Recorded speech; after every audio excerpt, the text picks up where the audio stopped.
اعوذ باللہ من الشیطان الرجیم بسم اللہ الرحمن الرحیم اللہم صلی علی سیدنا محمد النبی الامی وعلی آلہ و اصحابہ وبارک وسلم۔ لاکھوں کروڑوں درود پاک خاتم النبیین حضرت محمد مصطفیٰ صلی اللہ علیہ وآلہ وسلم پہ۔ گنبد خضرا کے چاہنے والوں کو وقاص احمد کی طرف سے السلام علیکم۔ پیارے دوستو، آپ نے اکثر ایک مثال سنی ہوگی، اندھیر نگری چوپٹ راج۔ آج میں آپ کو اس کی اصل حقیقت اور اس کی سچائی اس وقت کی روایات اور پیش آنے والے واقعات کی روشنی میں بتانے جا رہا ہوں۔ اس ویڈیو میں آپ کو سننے کو ملے گی چوپٹ راج کے بادشاہ راجہ چوپٹ اور اس کے الٹے قلعے کی کہانی، حضرت لال شہباز قلندر کی 7 شریف میں آمد اور ان کے مرید سکندر بودلہ بہار کی دوبارہ زندہ ہونے کی سچی روداد۔ آپ نے 7 شریف کا نام تو سنا ہوگا۔ 7 شریف پوری دنیا میں حضرت لال شہباز قلندر کی نسبت سے جانا جاتا ہے۔ آپ رحمۃ اللہ علیہ کا اصلی نام عثمان مروندی لال شہباز قلندر ہے، مگر دنیا آپ کو حضرت لال شہباز قلندر کے نام سے ہی پہچانتی ہے۔ آپ کی ولادت آذربائیجان کے گاؤں مروند میں ہوئی، اس نسبت سے آپ کا نام عثمان مروندی رکھا گیا۔ آپ رحمۃ اللہ علیہ کا سلسلہ نسب حضرت امام جعفر رضی اللہ تعالیٰ عنہ سے جا ملتا ہے۔ جس طرح ہندوستان میں خواجہ غریب نواز معین الدین چشتی اجمیری کی وجہ سے اجمیر شریف کو ایک نمایاں مقام حاصل ہے، اسی طرح پاکستان کے صوبہ سندھ میں 7 شریف کو حضرت لال شہباز قلندر کی وجہ سے ہی جانا جاتا ہے۔ آپ کا روضہ مبارک 7 شریف میں واقع ہے۔ آپ رحمۃ اللہ علیہ 13ویں صدی عیسوی میں 7 شریف میں تشریف لائے۔ صوبہ سندھ پاکستان کا تیسرا بڑا صوبہ ہے۔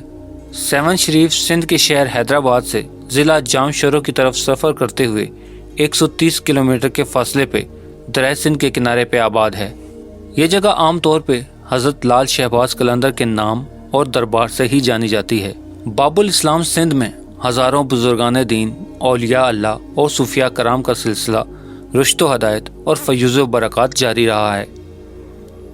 انہی صوفیاء کرام میں حضرت لال شہباز قلندر کا نام سر فہرست آتا ہے۔ تاریخ بتاتی ہے کہ لال شہباز قلندر رحمۃ اللہ علیہ نے ظاہری علوم کی تکمیل کے بعد طریقت اور معرفت کے علوم حاصل کرنے کے لیے اپنے گاؤں مروند سے سبزوار کا سفر کیا اور وہاں سید ابراہیم ولی، جو کہ حضرت امام موسیٰ کاظم رضی اللہ تعالیٰ عنہ کی اولاد میں سے تھے، کی خدمت اقدس میں رہ کے معرفت کی منازل طے کیں۔ مرشد نے آپ کی صلاحیتوں کو دیکھ کر جلد ہی آپ کو خلافت سے نواز دیا۔ اس کے بعد مختلف اولیاء کرام کی حضور حاضری دیتے ہوئے اور ان کی علم و معرفت کی منازل کو طے کرتے ہوئے اللہ تعالیٰ کے حضور حج بیت اللہ ادا کرنے کے لیے مکہ مکرمہ میں جا پہنچے اور اللہ کے حضور حج ادا کرنے کی سعادت حاصل کی، اور پھر حج ادا کرنے کے بعد والی دو جہان حضرت آمنہ رضی اللہ تعالیٰ عنہ کے لخت جگر اور حضرت فاطمہ رضی اللہ تعالیٰ عنہ کے بابا کے قدموں میں حاضری دی۔ روضہ انور سے اشارہ ملنے پہ آپ نے سندھ کا رخ کیا۔ سندھ تشریف لانے کے بعد آپ نے 7 کے مقام پہ قیام کیا۔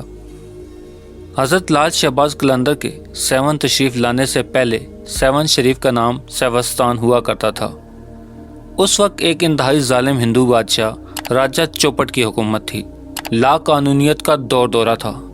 7 شریف اور اس کے گرد و نواح کے علاقوں میں اس ظالم راجہ کی داستانیں زبان زد عام تھیں۔ وہ ایک ہندو راجہ تھا، لیکن اس کی زیادہ تر ظالمانہ کارروائیوں کا شکار مسلمان ہی ہوا کرتے تھے۔ اس کے علاوہ اس کا سلوک ہندوؤں کے ساتھ بھی کچھ اچھا نہ تھا۔ اس کے پاس ایک بہت زبردست اور طاقتور فوج موجود تھی، جس کی وجہ سے سب اس سے ڈرتے تھے۔ سکندر بودلہ بہار ایک مجذوب شخص تھا، جو لوگوں پر ظلم و ستم دیکھ کر اس کے خلاف آواز بلند کیا کرتا تھا، اور اکثر وہ ایک نعرہ لگایا کرتا تھا، میرا مرشد آنے والا ہے، یہ ظلم و ستم جلد ختم ہو جائے گا، ظالم اپنے کیفر کردار تک پہنچ جائیں گے۔ سکندر بہار بودلہ سیوستان کے پہاڑوں میں اللہ کی ریاضت اور عبادت کیا کرتے تھے۔ ایک رات سکندر بہار بودلہ کو خواب میں اللہ تعالیٰ نے حضرت لال شہباز قلندر کی آمد کی نوید دی، اور جب وہ مرد قلندر آئے گا تو تمام ظلم و ستم ختم ہو جائیں گے۔ اس لیے سکندر بہار بودلہ کی زبان پہ ایک ورد رہا کرتا تھا، میرا مرشد سائیں آ رہا ہے۔ یہ نعرہ سن کے لوگ اس مجذوب کو دعائیں دیتے تھے اور انتظار کرتے تھے کہ کب ہمارا نجات دہندہ آئے گا اور ہمیں اس ظالم بادشاہ راجہ چوپٹ کے ظلم سے آزاد کروائے گا۔ سکندر بہار بودلہ حضرت لال شہباز قلندر رحمۃ اللہ علیہ سے بے انتہا محبت کیا کرتے تھے، اور حضرت لال شہباز قلندر بھی سکندر بہار بودلہ سے والہانہ عشق رکھتے تھے۔ بودلہ کی آواز میں وہ سچائی تھی جو رب کی عطا تھی، اور جب وہ ظالم بادشاہ راجہ چوپٹ کے کانوں تک پہنچتی تو اس کی نیندیں حرام ہو جاتی۔ ابتدائی دنوں میں راجہ چوپٹ اور اس کے چیلوں نے ان نعروں پہ اتنا دھیان نہ دیا، مگر وقت کے ساتھ ساتھ جب سکندر بودلہ کے مرشد کے آنے کا وقت قریب آنے لگا اور مجذوب کے نعروں میں شدت آ گئی تو بادشاہ راجہ چوپٹ کے ساتھ ساتھ قلعے کے سبھی مقیم پریشان ہو گئے۔ بادشاہ راجہ چوپٹ کو نہ جانے کیوں مجذوب کے نعروں سے ڈر لگنے لگا اور وہ اس کی آواز کو سن کے مشتعل ہونے لگا۔ آخر تنگ آ کر اس ظالم راجہ نے سکندر بہار بودلہ کی گرفتاری کا حکم دے دیا۔ ادھر سکندر بہار بودلہ کو گرفتار کیا گیا اور راجہ کے سامنے پیش کیا گیا۔ ظالم راجہ کے سامنے یہ مجذوب ذرا بھی نہ ڈرا اور اسی طرح بلند آواز میں نعرے لگانے لگا کہ میرا مرشد آنے والا ہے، یہ ظلم و ستم اور تیری بادشاہی ختم ہونے والی ہے۔ بادشاہ راجہ چوپٹ نے سکندر بودلہ کو قید میں ڈالنے کا حکم دے دیا۔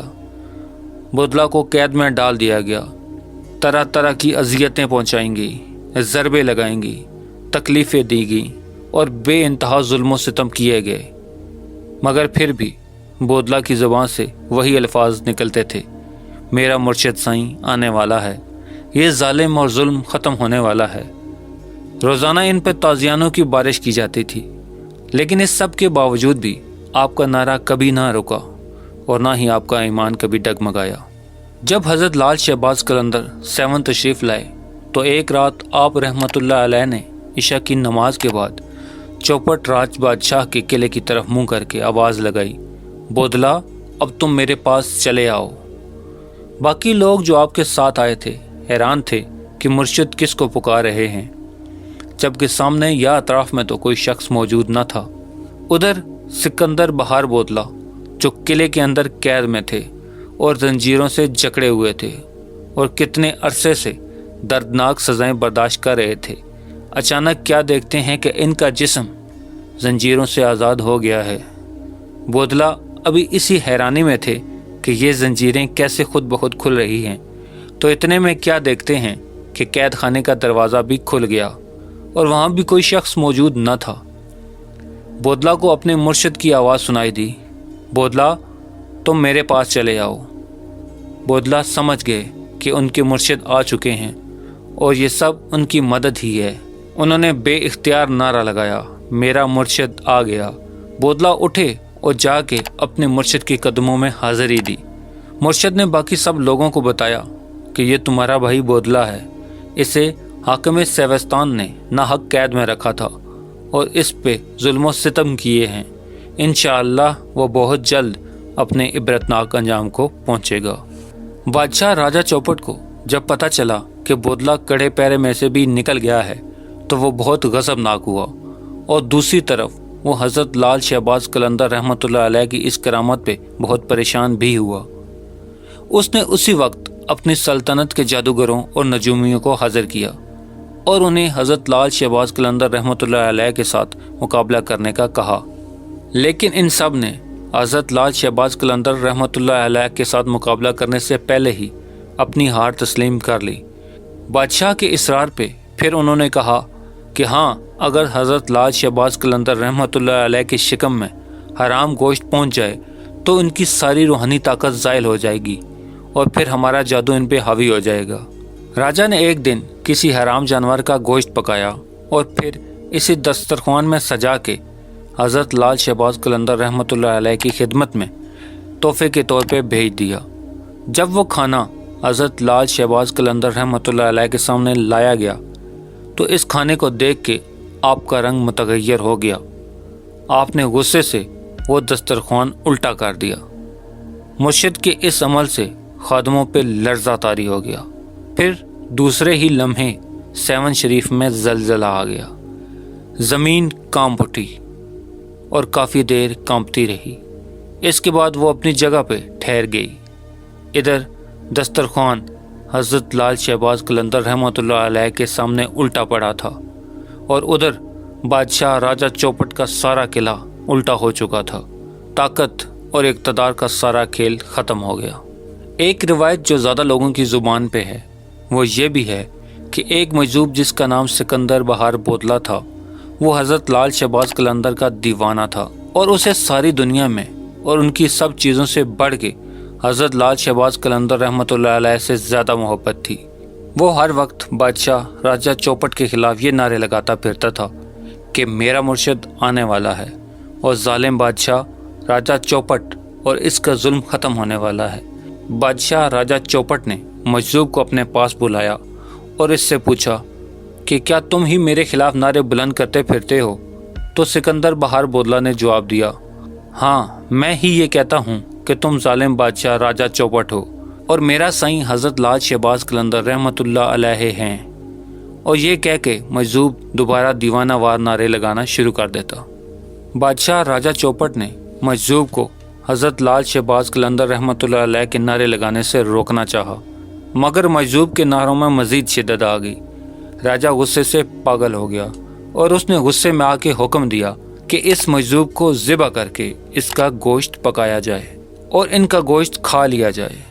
ادھر اس مجذوب کو ذبح کیا گیا اور اس کا گوشت بھی پکایا گیا، اور بادشاہ راجہ چوپٹ نے اپنے چیلوں کو اس گوشت کو کھانے پر مجبور کیا، کیونکہ ہندو ویسے گوشت نہیں کھاتے اور وہ بھی ایک انسان کا، لیکن وہ سب ظالم بادشاہ راجہ چوپٹ کے ظلم سے تنگ آئے ہوئے اور ڈرے ہوئے تھے، اس لیے وہ بھی مجبور ہو گئے اور گوشت کھاتے رہے۔ ادھر وہ گوشت کھا رہے تھے اور ادھر حضرت لال شہباز قلندر رحمۃ اللہ علیہ دھمال ڈال رہے تھے۔ حضرت لال شہباز قلندر اپنے معمول کے مطابق ہی دھمال ڈال رہے تھے اور وہ روزانہ کی طرح دھمال میں سکندر بہار بودلہ کو پکارتے تھے۔ مرشد نے ادھر جب دھمال کے اندر سکندر بہار بودلہ کو پکارا، ادھر جو لوگ وہ گوشت کھا رہے تھے ان کی حالت عجیب ہو گئی۔ جو بوٹیاں وہ کھا چکے تھے اور وہ جو ان کے منہ میں تھیں اور وہ جو ان کے معدوں میں جا چکی تھیں، سب نکل کے حضرت لال شہباز قلندر کے پاس جمع ہونا شروع ہو گئیں۔ جب بودلہ کی تمام بوٹیاں جمع ہو گئیں تو بودلہ کے جسم نے اعضاء کی شکل اختیار کرتے ہوئے مکمل جسم میں ڈھل گئے اور دھمال میں شامل ہو گئے، اور پھر دھمال پوری کرنے کے بعد دوبارہ ٹکڑوں میں تقسیم ہو گئے۔ یہ سب دیکھ کے ظالم بادشاہ راجہ چوپٹ گھبرا گیا۔ حضرت لال شہباز قلندر نے راجہ چوپٹ سے پوچھا کہ تم نے کیوں میرے پیارے مرید کو شہید کر دیا؟ تو بادشاہ راجہ چوپٹ ڈر گیا۔ گھبرا کے اس نے جھوٹ بولا کہ میرے قلعے کی دیوار میں ایک کھڑکی ہے جہاں بیٹھ کے میری بیٹی بال سنوارتی ہے، اس کے بالکل سامنے یہ مجذوب رہتا تھا اور وہ میری بیٹی کا عاشق ہو گیا۔ مجھے جب اس بات کی خبر ہوئی تو میں نے رسوائی سے بچنے کے لیے اس کو قتل کروا دیا۔ حضرت لال شہباز قلندر نے راجہ چوپٹ کو بتایا اور خبردار کیا کہ تمہیں اس کا نتیجہ بھگتنا پڑے گا، مگر بادشاہ الٹا آپ کو دھمکاتا ہوا قلعے کی طرف چل پڑا۔ پھر حضرت لال شہباز قلندر رحمۃ اللہ علیہ اپنے مرید کی جدائی میں بہت زیادہ روئے اور اس ظالم راجہ کو بد دعا دی۔ ادھر حضرت لال شہباز قلندر رحمۃ اللہ علیہ کی بد دعا دینے کی دیر تھی کہ دوسری طرف راجہ اور اس کا پورا قلعہ الٹا ہو کر زمین بوس ہو گیا۔ یوں ظالم حکمران سیون اپنے عبرتناک انجام کو پہنچ گیا۔ پیارے دوستو، امید کرتا ہوں آپ کو یہ واقعہ پسند آیا ہوگا، تو میری ویڈیو کو لائک کر دیں اور مزید اس طرح کی خوبصورت ویڈیو کو دیکھنے کے لیے میرے چینل کو سبسکرائب کرنا ہرگز مت بھولیں۔ بیل کا بٹن بھی دبا دیں تاکہ آپ کو نئی آنے والی ویڈیوز کا نوٹیفیکیشن مل سکے۔ ملتے ہیں ایک نئی ویڈیو کے ساتھ، تب تک کے لیے اپنا خیال رکھیے گا۔ اللہ رب العزت آپ کو آسانیاں دے اور آسانیاں بانٹنے کی توفیق بھی۔ اللہ حافظ۔